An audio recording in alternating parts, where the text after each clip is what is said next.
Me parece que es una acción muy importante, muy importante, hablar con los colegas, dar ideas, intercambiar puntos de vista, profundizar por una parte, en la convicción de la importancia del conocimiento histórico, en un momento en que para muchos no hay ninguna perspectiva. En mi opinión, el conocimiento de la historia nos dice que los seres humanos, como integrantes de las sociedades, tenemos un papel en el desarrollo de las mismas sociedades. No creo que un dirigente providencial pueda hacer lo que él honestamente considera, sino tiene que ver condiciones específicas. Una cosa es un visionario, puede ser muy valioso, puede ser muy interesante, y otra cosa es un dirigente que actúa de acuerdo con las necesidades del momento, con las posibilidades del momento. El ignorar la historia lleva en buena parte a ignorar precisamente esa posibilidad.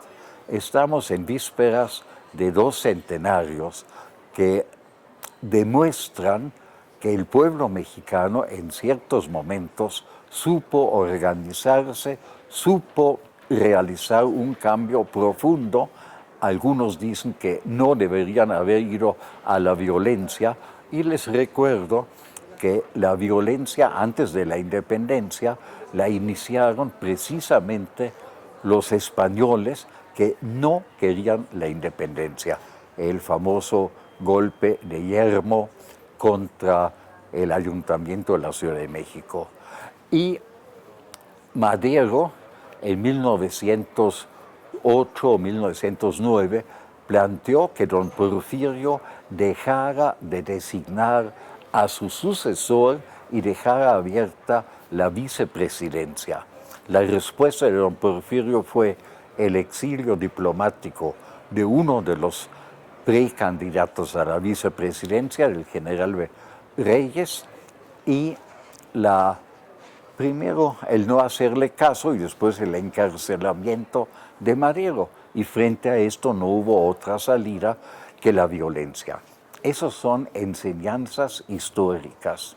Sí, y creo que es de la mayor importancia que los colegas que trabajan en las normales, o sea, que son los que preparan a los maestros de nivel de secundaria y de nivel primaria, pues profundicen eso, lo vean y aprovechen las clases de historia como clases, como instrumento para formar ciudadanos, y no ciudadanos, personas conscientes de la necesidad del desarrollo social, y no simplemente súbditos que obedezcan a la autoridad, sea la que fuere, o individuos sueltos que hagan lo que a ellos les convenga y lo demás no les importe.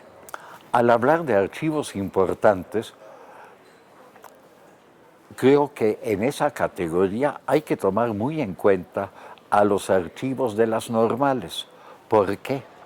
Porque el normalismo mexicano, que nace a fines del siglo XIX, tiene una enorme tradición, una enorme contribución al desarrollo del país, primero al desarrollo de maestros y con ello de alumnos y con ello de ciudadanos capaces de pensar, de reflexionar, de criticar, de profundizar. Un gran papel en la revolución.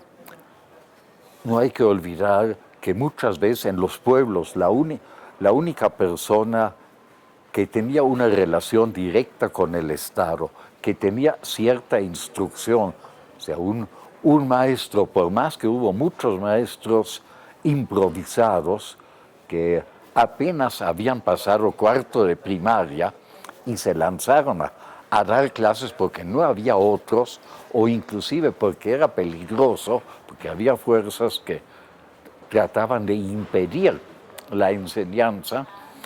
Bueno, pues había muchos maestros de muy bajo nivel, pero que tenían capacidad de orientar a los campesinos en sus demandas. Jugaron un papel extraordinario en el desarrollo de la revolución y después en el afianzamiento, pues ya no solamente los rurales, sino también los urbanos, y México hoy en día es un país urbano.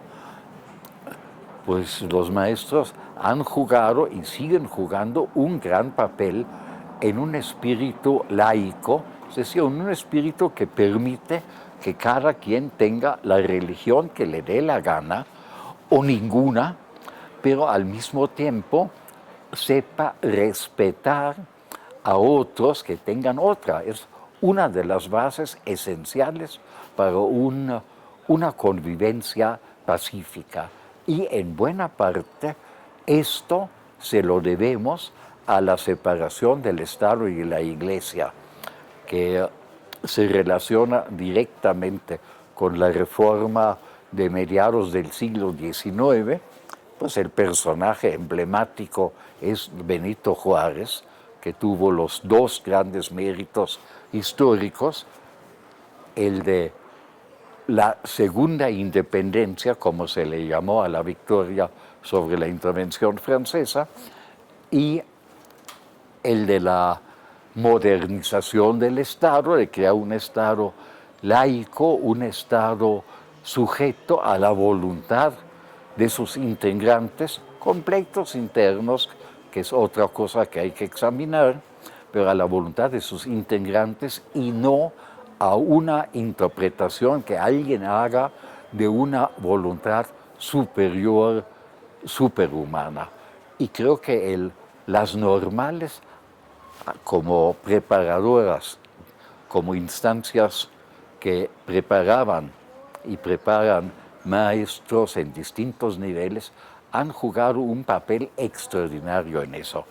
Hay muchas personas hoy, y las ha habido antes, pero hoy como que siento más fuerte y más peligrosa esa tendencia, que hacen caso omiso o inclusive están en contra de ese papel del magisterio, y por lo tanto es más importante que en cualquier otro momento la defensa de su actuación, y en esa defensa un punto muy importante es el de conservar su memoria histórica y los datos físicos, es decir, los archivos de esa memoria. Por eso me parece muy importante que se realice esa acción, además de que les da a los maestros que se dedican a eso una experiencia de investigación, que es en sí otro elemento útil, pedagógico, científico.